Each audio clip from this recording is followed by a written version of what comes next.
नमस्कार, आप देख रहे हैं दैनिक भास्कर उत्तराखंड उत्तर प्रदेश में हूं आपके साथ सपना पांडे। आइए डालते हैं एक नजर उत्तराखंड उत्तर प्रदेश की खबरों पर। जूना अखाड़ा के महामंडलेश्वर यति नरसिंहानंद गिरी ने किया बिल्केश्वर महादेव का पूजन। बोले, इस धर्म संसद में होगी धर्म की रक्षा पर चर्चा। धर्म नगरी हरिद्वार में आज जूना अखाड़ा के महामंडलेश्वर यति नरसिंहानंद गिरी ने बिल्केश्वर महादेव में पूजन करके आगामी 17, 18 और 19 दिसंबर को होने वाली धर्म संसद का शंखनाद किया। इस मौके पर उनके साथ श्री अखंड परशुराम अखाड़ा के अध्यक्ष अधीर कौशिक सहित तमाम महात्मा व हरिद्वार के तमाम समाज सेवक मौजूद रहे। हरिद्वार से सचिन तिवारी की रिपोर्ट। उत्तरकाशी में धूमधाम के साथ मनाया गया शौर्य दिवस। जिलाधिकारी ने शहीदों को नमन कर कहा, सैनिक हमारी शान है।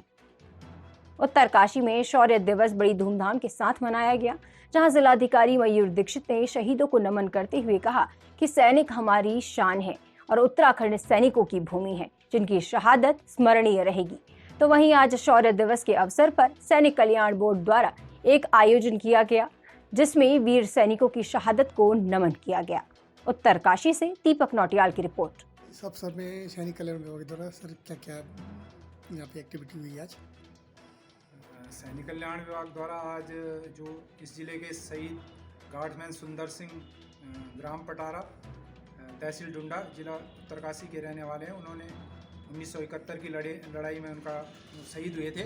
उन्हीं के उपलक्ष्य में यहाँ पर जिलाधिकारी महोदय द्वारा एसपी महोदय, कर्नल जेपी काला साहब, मेजर आरएस जमनाल साहब और कई पूर्व सैनिक यहाँ पे आए थे, जिनके द्वारा उनको श्रद्धांजलि दिया गया और माल्यार्पण किया गया। जी, तो सर एक शहीद इस आज दिवस है, तो इस परिप्रेक्ष्य में क्या सर जिले के पूर्व सैनिक मतलब आज पूरे क्या देख रहे हैं सर, आज क्या किस हिसाब से? सर सभी मतलब इस जो ऐतिहासिक दिवस है, इसी पर सभी ने अपनी जो है श्रद्धांजलि दी है शहीद को, और सभी ये आशा करते हैं कि आने वाले भविष्य में जो भी नए लड़के हैं या जो नई पीढ़ी है वो भी सेना में जाके उत्तराखंड का नाम रोशन करें। जी सर, पूरा नाम क्या बताओ सर? मेरा सुधार मेजर महावीर सिंह राणा, सहायक सैनिक कल्याण अधिकारी उत्तरकाशी। जसपुर में धूमधाम के साथ मनाया गया आजादी का अमृत महोत्सव। स्वतंत्रता संग्राम सेनानियों और शहीदों के परिजनों को किया गया सम्मानित। देश के आजादी की 75वीं वर्षगांठ को जनपद उधम सिंह नगर के जसपुर में धूमधाम के साथ मनाया गया, जिसमें क्षेत्र में रहने वाले स्वतंत्रता संग्राम सेनानियों और शहीदों के परिजनों को सम्मानित किया गया। तो वहीं कार्यक्रम में सूबेदार मेजर हरपाल सिंह ने बताया कि आज आजादी की 75वीं वर्षगांठ को बड़े धूमधाम के साथ आजादी का अमृत महोत्सव के नाम से मनाया गया है और साथ ही 1971 में भारत पाकिस्तान की लड़ाई को 50 वर्ष पूरे होने पर आज विजय दिवस के रूप में भी मनाया गया है। जसपुर से डॉक्टर गुलाब सिंह राणा के साथ प्रदीप श्रीवास्तव की रिपोर्ट। बहुत ही शुभ दिन है। सबसे पहले तो आज एक स्वतंत्रता दिवस है कि हमारे देश को आज़ाद हुए 75 साल पूरे हो रहे हैं। और दूसरी खुशी है कि आज एक विजय दिवस के रूप में भी मनाया जा रहा है। जो पाकिस्तान के साथ हमारी 1971 की लड़ाई हुई थी, उसको आज 50 साल पूरे हो रहे हैं। कितना खुश दिन है कि इस दिन को पाने के लिए हमारे वीर सैनिकों ने अपना खून बलिदान किया और इस आज़ादी को हासिल किया। इसमें देखिए कि ये हमारे जो है देश की जो जनता है, ये बहुत बड़ा फल है कि उन्होंने जो है हमारे जो सैनिक हैं जो शहीद हुए, उनकी याद में इसका जो एक यहाँ पे कार्यक्रम किया और यहाँ पे जो हमारे पूर्व गौरवशाली सेनानी जो यहाँ रिटायर होकर गए हैं, उनको भी उन्होंने यहाँ पे सम्मानित किया। मुझे कि हमारे को जो है इतना एक मान सम्मान दिया गया, इससे ज़्यादा और क्या हो सकता। आयुष संवाद कार्यक्रम में मुख्यमंत्री संग पहुंचे केंद्रीय मंत्री सर्बानंद सोनोवाल।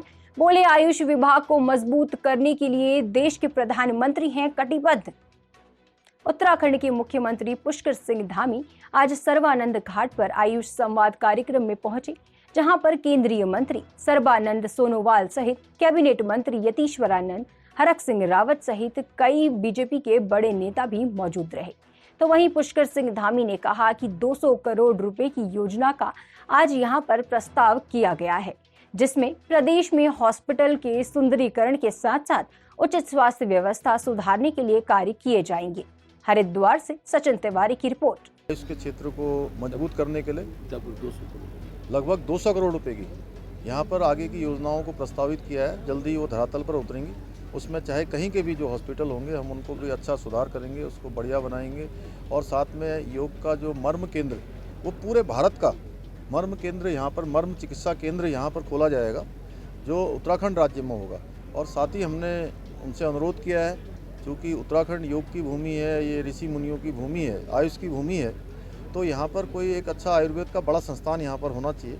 तो माननीय मंत्री जी उसके लिए भी जो है आगे विचार करेंगे। तो मैं उनका आभारी हूँ, धन्यवाद देता हूँ प्रदेश की जनता की तरफ से, आप सब लोगों की तरफ से। और हमारी सरकार की प्राथमिकता है कि योग हो, चाहे आज धर्म हो, चाहे संस्कृति हो, उसको बढ़ाने के लिए जिस प्रकार से माननीय मोदी जी के नेतृत्व में काम हो रहा है, वो निश्चित रूप से उनके निर्देशन में हम यहाँ भी बढ़ाएंगे। आप देख रहे होंगे केदारपुरी का पुनर्निर्माण का कार्य पूरा हो गया है, बद्रीनाथ धाम का अभी चल रहा है, सड़कों के क्षेत्र में जिस प्रकार से काम हो रहा है, 4 धाम ऑल वेदर रोडें बन रही हैं, और चाहे हमारे आज नेशनल हाईवे हों, चाहे स्टेट हाईवे हों, सभी को पर्यटन के क्षेत्र में हो, और चाहे हमारी आज हवाई सेवाएँ हों, वो भी बेहतर बनाने के लिए पहले जो है हमारा ये छोटा सा था कि 250 लोगों की कैपेसिटी का जो हमारा हवाई अड्डा था, जॉली ग्रांट हवाई अड्डा, आज 1600 कैपेसिटी का हवाई अड्डा बन गया है। जल्दी हम उसको अंतर्राष्ट्रीय स्तर का बना रहे हैं। ग्रीनफील्ड एयरपोर्ट पंतनगर में बनाने की हमारी तैयारी चल रही है। तो 1 लाख करोड़ से भी ज़्यादा योजनाएं पिछले 5 वर्षों में माननीय नरेंद्र मोदी जी के नेतृत्व में यहाँ के लिए स्वीकृत हुई हैं, और केंद्र से हमें बहुत अपेक्षाएँ हैं। और ये जो दोनों सरकारें मिलकर, यहाँ की सरकार और वहाँ की सरकार, दोनों सरकार मिलकर बहुत तेज़ी से हम उत्तराखंड के हित में काम करेंगे। सर, खनन एक बड़ा मुद्दा है। भी शिकायत किसी के खिलाफ आएगी तो तत्काल वहाँ पर कार्रवाई होगी, और हमने कहा है कि इस पर हमारी सरकार सख्ती से काम करेगी। आज राहुल गांधी की माननीय हमारे उत्तराखंड प्रदेश की पत्रकार बंधु, आज हमारे इस प्रदेश की लोकप्रिय हमारे मुख्यमंत्री आदरणीय धामी जी और हमारे आयुष मंत्री और अलग अलग पद की मंत्री रावत जी, आज आप लोगों को मालूम है कि उत्तराखंड प्रदेश में इसके प्रकृतियों में जो संपदा, संभावना और शक्ति बसा हुआ है, पहाड़ हो या मैदान हो, वन हो, नदी हो, अलग अलग स्थानों पे जो संपदा, शक्ति और संभावना बसा हुआ है, इसी को देखते हुए अगले दिनों में उत्तराखंड प्रदेश आयुष की विभाग में, आयुष के सेक्टर में एक महत्वपूर्ण भूमिका यानी कि लीडरशिप का भूमिका देश के अंदर ले सकते हैं।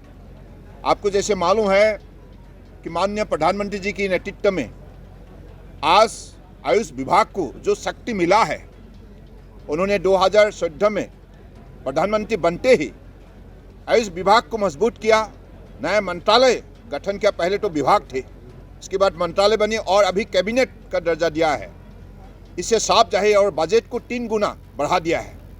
तो इसलिए उनकी विजन बड़ी स्पष्ट है कि हमारे देश के अंदर जो शक्ति बसा हुआ है, इसी शक्ति के द्वारा दुनिया में हमारे देश को आत्मनिर्भर एक देश भारत निर्माण करने के सिलसिले में इसको विशेष रूप से ध्यान दिया जाएगा और इसको विशेष रूप से महत्व दिया जाएगा। उसी दृष्टि को उनको विशेष रूप से साकार करने में परम आदरणीय प्रधानमंत्री जी ने आज हमें ये निर्देश दिया है कि देश के अलग अलग प्रांतों में हमारे आयुष विभाग की इंस्टीट्यूशन, कॉलेजेस, हॉस्पिटल बने और हेल्थ एंड वेलनेस सेंटर बने, ताकि हमारे जनता को अपने स्वास्थ्य की रक्षा के लिए, prevention of diseases and particularly the preservation of health, इन सिलसिले में Ayush health and family welfare का साथ मिलकर काम करे। क्योंकि बुलेटिन में आज के लिए बस इतना ही। जाने से पहले एक संदेश, कोरोना संक्रमण अभी खत्म नहीं हुआ है, तो इससे बचे रहने के लिए समय पर वैक्सीन लगवाएं, मास्क पहनिए, सामाजिक दूरी का ध्यान रखें और बाकी खबरों के लिए देखते रहिए दैनिक भास्कर उत्तराखंड उत्तर प्रदेश।